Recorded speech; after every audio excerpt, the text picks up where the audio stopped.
что же делать, если шины потеряли заводские шипы. Тогда родилась как раз идея услуга по дошиповке именно ремонтными шипами. А экспериментов было много, попробовали и понюхали. Заводской шип намного уступает ремонтному.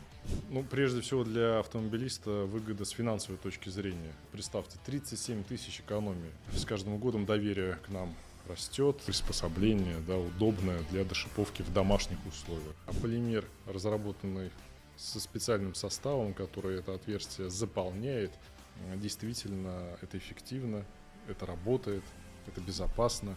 Ремшип – это безопасность на дороге.